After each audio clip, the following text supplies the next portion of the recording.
streaming setup figured out for 1080p HD. So hopefully this is streaming on Twitter, Twitch, and YouTube. And just give me a sec here. I just want to test this out on Twitter. Sweet. Looks pretty good. And then I just want to test a message and make sure I can see it pop into my chat feed on Restream. This is pretty cool because Restream is, last I tested it yesterday, it was pulling in all the chat messages from Periscope, YouTube, everything. So it was pretty cool. But I'm not sure if it's working. I'm not seeing any messages in here yet. Just gonna wait for another second or two, see if that works. Hope everybody's having a great Monday morning. All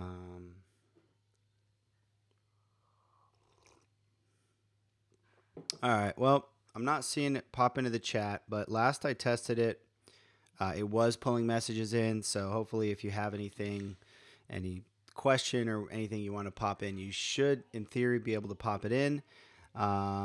But I'm not seeing it right now, but pop it in anyways, just to be on the safe side. All right, so let's see what we got on the docket for today. I've got 7 things on the list. MageDerby, an international web shop development competition. Adobe Commerce versus Magento Commerce, kind of what the differences are a little bit. Uber for photography service. I know this is kind of a random group of topics. Is it worth moving to make 3 times as much money? Will robots take over? And a super interesting thread on crossovers in society. And lastly, how to be a good recruiter. So there's some random topics here. All right, first up, MageDerby. So this is pretty cool. It's a project that is launched by Len over in the Netherlands. I'm just pulling up the website here. Cool looking website, if you can see that on the old tablet. And this is a project by Arjen and Len out in the Netherlands. Arjen Miedema and Len Lorien. Hopefully I'm pronouncing that right. And so this is kind of wild, but I don't know if you remember this context, but a while ago I put out a tweet for Commerce Hero for a site that wanted a luxury website on M2 for $10,000, and everybody got really angry with me. Most everybody did. And Len hit me up and he was like, dude, he's like, I've had this idea for like a competition, like a 24-hour thing where a bunch of people compete to put together a Magento site and sort of see how quickly they can do it. Yeah, I'm definitely not seeing any chats in Restream, which is kind of a bummer.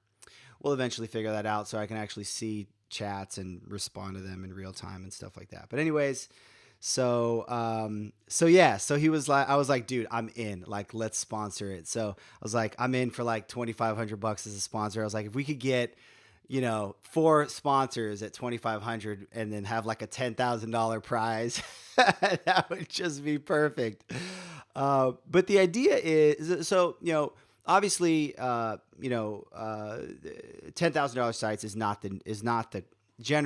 not the correct niche for Magento, right? And you want to use the right tool for the job and stuff like that. But at the same time, I do think it'd be interesting to see how quickly we can move. How quickly can a team move when they can obviously leverage a lot of tools that they're familiar with, plugins and themes and things like that.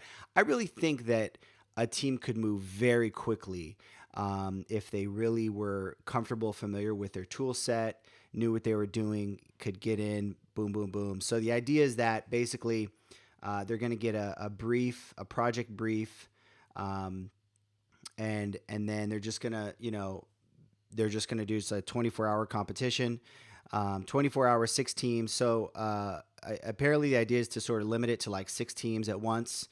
or maybe that can be broadened up. I don't know if that's set in stone yet, but yeah, have a certain number of teams that are competing head to head, and then at the end of it, we'll have a sort of a panel. There'll be sort of a panel of judges to rate them on everything from technical review. How does the code look under the hood, that kind of a thing. How does the branding, marketing look, product market fit? I got I managed to twist Philip Jackson's arm into being one of the celebrity judges. So we'll have some interesting people, reviewing the sites and from a number of different angles. And so it should be fun. So it's going to be, so the date is February 7th and 8th, 2020. So that's a few months out, 5 months out, maybe ish.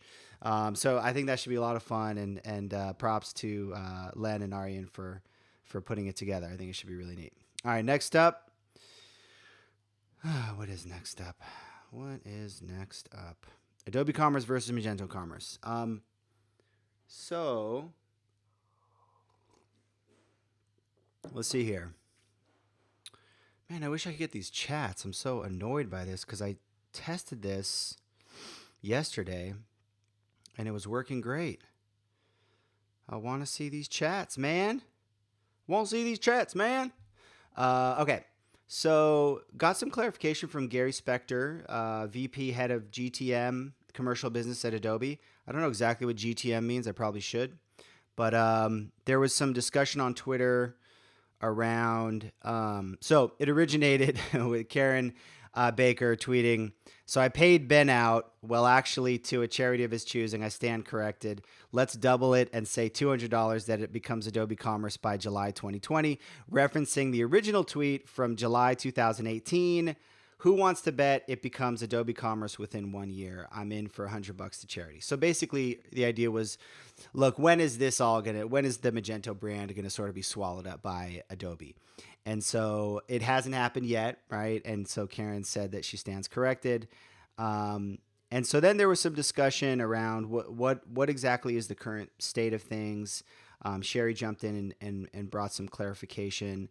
From my understanding, it's Adobe Commerce Cloud, Magento Commerce, and Magento Open Source. And then Gary clarified market segments a little bit. Adobe Commerce Cloud is the naming convention for Magento sold into the enterprise market segment, which is $1 billion and up in total revenue, which I didn't realize. I didn't realize that was the segment that was being targeted. I didn't even know there were that many businesses that had that much revenue. I did a quick Google search. I think there's like 300 and something. So that's interesting. And then Magento Commerce is the naming convention for Magento sold into the commercial market segment, which is 1 billion and below.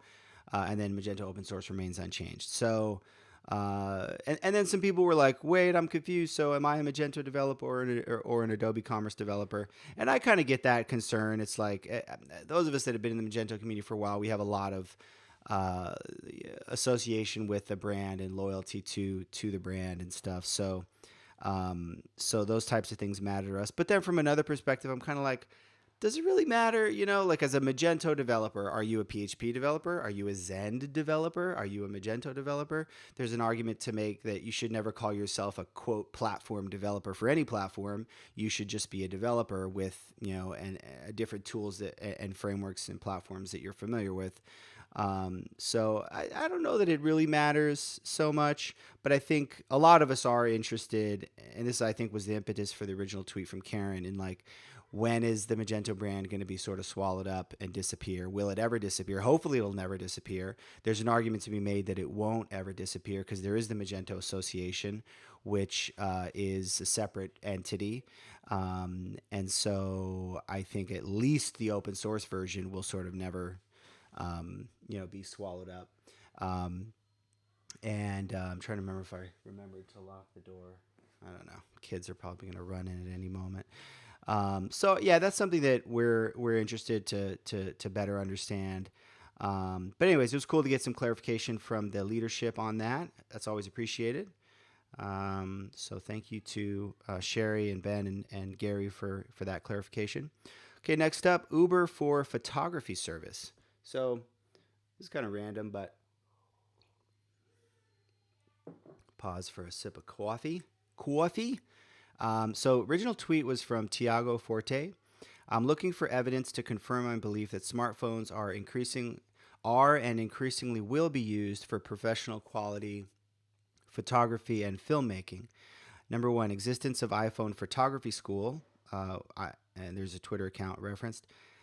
Number two, category in Mexico City Film Festival shot on smartphone. What else? So these are some of the indicators that smartphones are beginning to be used for legit professional photography. There's movies that are made.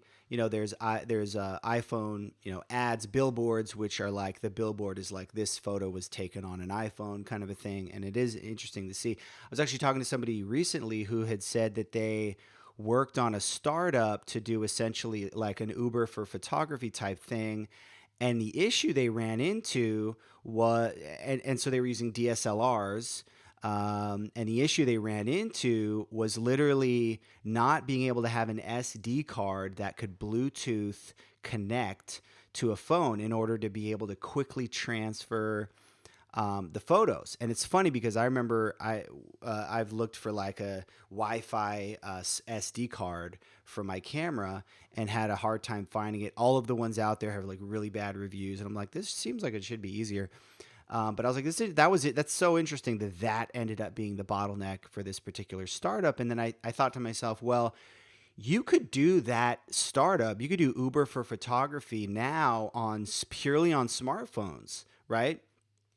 I think, and it would be interesting to see that because they're so good. Now you might say to yourself, well, why would somebody pay for somebody else to come take a picture with an iPhone when everybody has an iPhone? But I think there's for starters, you're going to be either taking selfies, which limits you to the type of photo you can take, or you're going to be asking somebody else to take a picture of you, and then you don't want to impose on them, so they're going to take a quick picture. And really, I think so much of what makes photography interesting is how well do they frame it. The creativity and different styles of shots, and just taking the time, right? Like just having somebody to come and spend a half hour or an hour actually, doing different shots, different angles, all that kind of a thing. And so there is obviously, if you hire a photographer, I think you want to see them show up with a nice camera. That's part of what you feel like you're paying for. But I think that it could be like it feels like it could be scaled so much more heavily if you didn't have that dependency on a DSLR, right? Because then photographers got to carry their DSLR on them everywhere they're going. Again, there's the issue of how do you quickly transfer the photos. And so I really think you could do it with a straight up iPhone.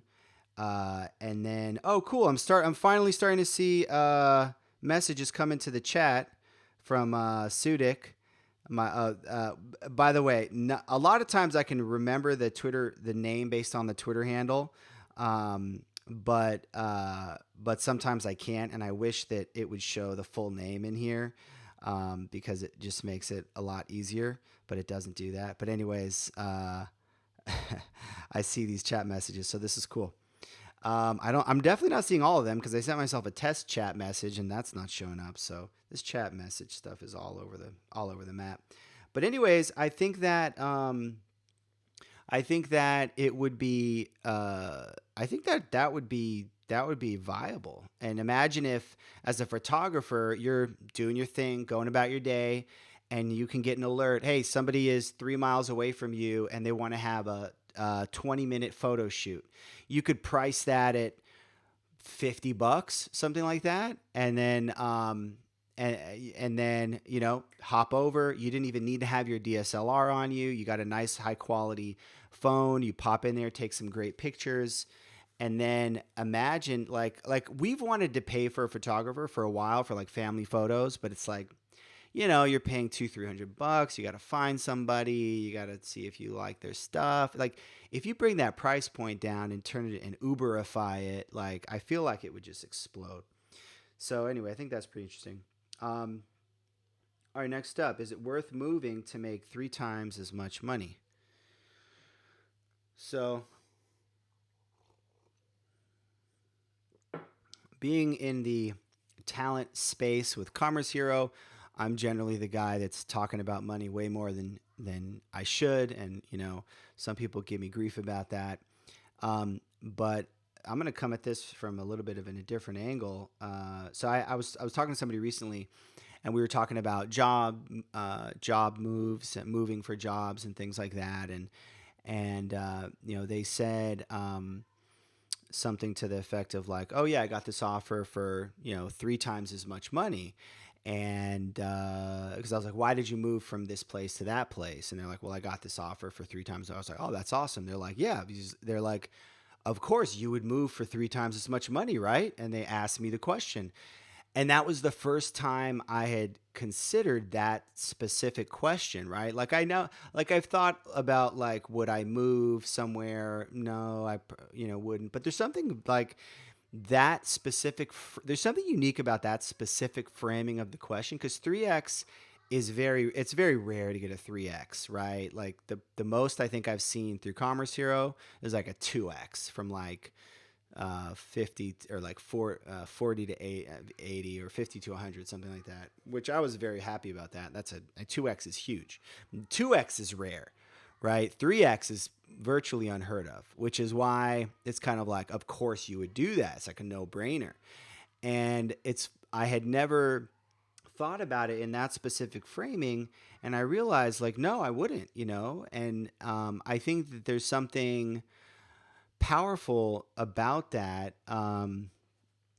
Not, I think there's something powerful about that because money isn't everything, and that's one of the things I've come to realize. And to if I think that if you can answer now, if your answer to that question is yes, that's great, right? Like I'm always a fan of optimizing your earnings and things like that. I think that's great. If it's easy for you to move, some people would like to move just for the sake of moving. So it's like, yeah, let's do it. Other people, maybe if you have a family, you're more grounded, whatnot. I think that if your answer to that is no, I think that says something very deep about how satisfied you are with your current situation, and the fact that money matters, but it's not everything. And it's one thing to say, would you move for a 20% raise, right? Like, and a lot of people would say, yeah, because that could be important for X, Y, and Z in their life. But to say, would you move for 3x? Like the way the question was asked, it was like, of course you would. It's not even a question. And it was the very first time I thought about that specific question. And I was like, wow, that's kind of wild that I wouldn't move for that increase. And so yeah, I think that's an interesting maybe thing to ask yourself. It's an interesting way. It's a very concise and crystallized way of saying, like, how happy are you with your current situation, both in terms of where you live, community, the work that you do, and all that kind of stuff.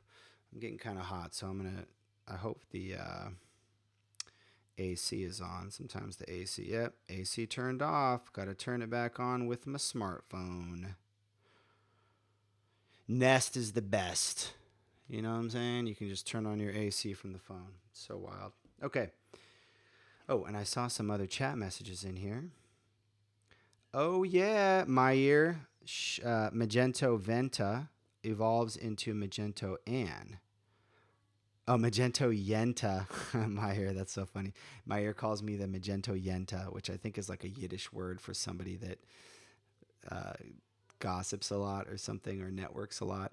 Evolves into Magento Ann. I don't know what Magento Ann means, but that's cool. Oh, Magento Landers. I don't know what Landers means. Is that the Simpsons guy? I don't know. But thanks for the chat. Thanks for the message, though. All right. So, will the robots take over?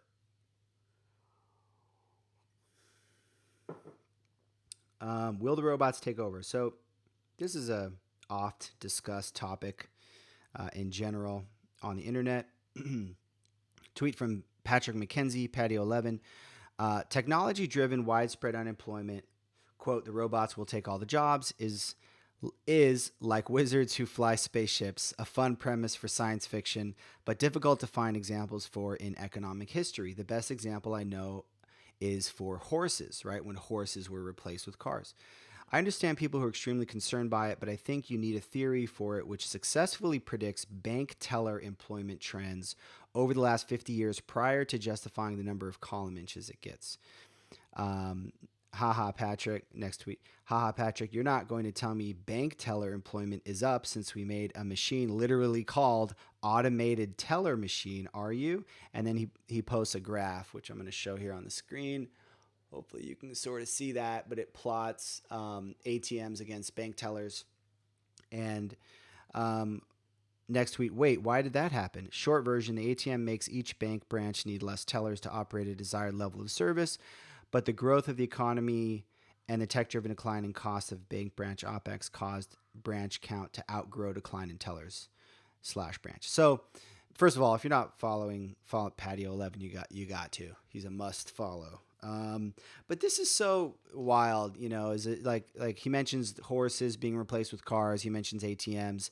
It's hard to think of two examples where if you're looking at the time, you wouldn't say to yourself, this is going to destroy jobs, right? Like he says, literally, a machine's invented that's called an automated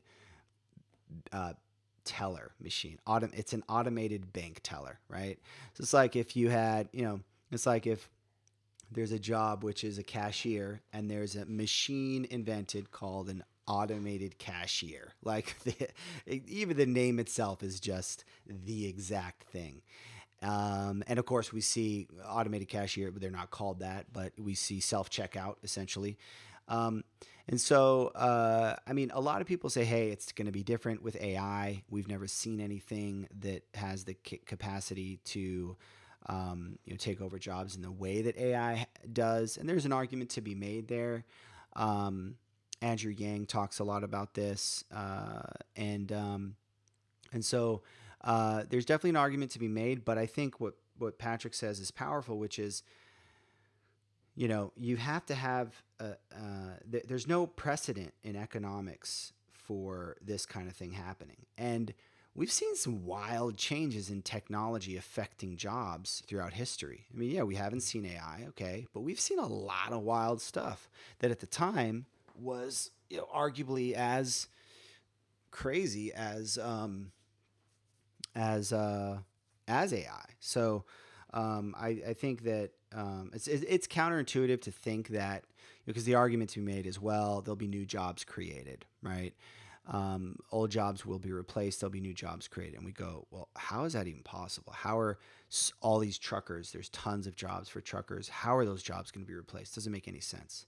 But I mean, going back, okay, well, let's look at precedents of history and see, what happened to all the horses, or what happened to all the people that rode horses and stuff like that. Like everything pretty much evolved. So I thought that was a great argument. So the answer to the question, will the robots take over, is no, based on that, just in case I wasn't clear.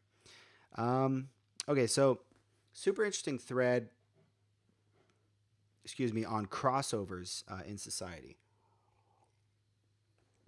So this is from a Twitter account. I'm going long today, by the way. It's already been 23 minutes. I'm gonna just go for it. I'm gonna keep going. So this is by Twitter account Thibaut, THIBAUT is the name, and the Twitter handle is KPAXS. I have no idea who this is. I think I found him because James Clear follows him, and I went and followed all of the people that James Clear follow. Not all of them, but a lot of them. And it's a wild account because there's no name, there's no info in the bio, no idea who this actually is, but has some really great content. And so it's a thread, it's a super long thread of like a ton of different crossovers in society. And by that I mean, so the first one, in 2004, California's spending on prisons passed spending on universities, right? So we were aware of some of that dysfunction in prison spending versus universities. In 2004, the opening weekend gross of a new video game exceeded the expected opening weekend gross of a major movie. So video games overtaking movies, right? 2005, computer models execute more than half of all stock trades. So automated stock trading overtaking manual stock trading. And just on and on. 2010, student loan debt eclipsed the total amount that Americans owed on their credit cards. So the rise of student loan debt. And there's just a ton of these. It's super. In 2025, there will be more obese people than underweight people in the world. In 2050, plastic will be more plentiful in our oceans than fish. God, that's depressing. So just a lot of really crazy, inflection points in society and whatnot. So this is a really interesting. I said this might be the most interesting thread I've ever seen, just because each one of these individual tweets is kind of like whoa, and it's got like 20 of them. So that is fantastic. Okay, last one: how to be a good recruiter. So.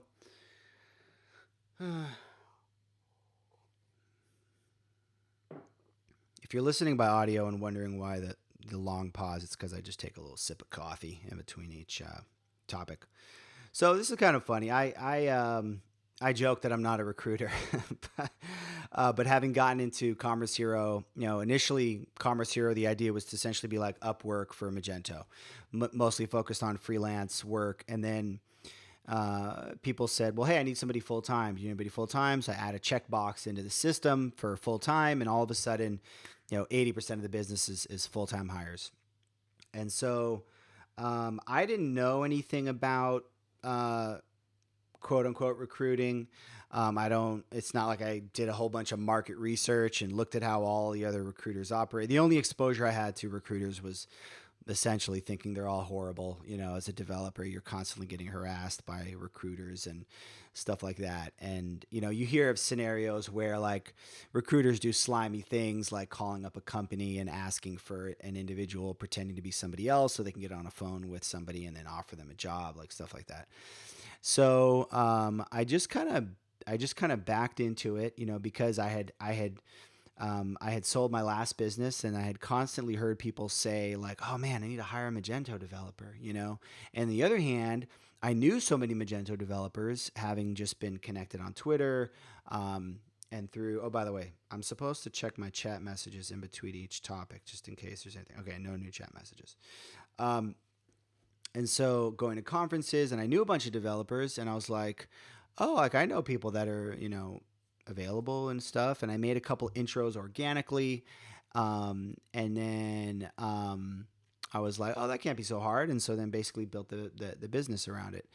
And so now that I've been doing this for, I guess, 3 years now, I think that, some of the principles in, if I were to say how to be a good recruiter, I think some of the principles are, be actively involved in a specific niche, in a specific community, and be genuinely involved in it, right? Like there's these I've seen these posts where somebody gets hit up by a recruiter, and then the way they respond to them is they send them a whole list of acronyms or technologies, and they say which of these are real, right? So there's like, a whole bunch of languages or skills that they have, and it's like the joke is like, as a recruiter, they don't even know which of those things are actual skills or things versus made up words. So like be genuinely, and it's not like I went into things like with this plan, and like executed this plan. It's just like, looking back on it, that's what ended up happening. But be genuinely involved in a community and actually care about it, actually care about the people, both sides. So there's two sides of the market. So there's the clients, and then there's the the candidates, right? So actually genuinely care about them and connect with them, and that takes time. That's not something that you can just push a button and then it'll happen. And LinkedIn. So LinkedIn is an important tool. The way you do LinkedIn outreach, I've talked about that before. I think I have a video up on a couple videos on how to do just messages. Like, don't send these massive long messages, right? Like, connect with people in your second degree. It's pretty simple, but there's a lot of people that do LinkedIn in sort of like a spammy kind of a way. So do LinkedIn well, with a bit of like a light touch. Um, know the community that you're in. I feel like I had like 5 bullet points, but now I'm kind of blanking. This is the challenge of going for 30 minutes on a live stream. Um, oh, and then you're gonna run into some little bit hairy situations with what is the line between what's ethical, what's the line between it's a weird business to be in, because one day you have a client who, again, going back to the first point, be genuinely connected to the community you're in. So it's not just a client, it's somebody that maybe you met, maybe they're a friend, maybe they're a, a colleague that you know them, you like them. And so one day they're like, hey, I'm looking to hire somebody. Cool, cool, cool. You look for somebody, you find somebody, whatever. And then a couple months later, somebody that works for them is looking for a job. And it's like, ooh, that's tough. How do I deal with that? And what I've the line that I've landed on is that I'm not going to actively recruit somebody that works for somebody I know. If they, however, if they approach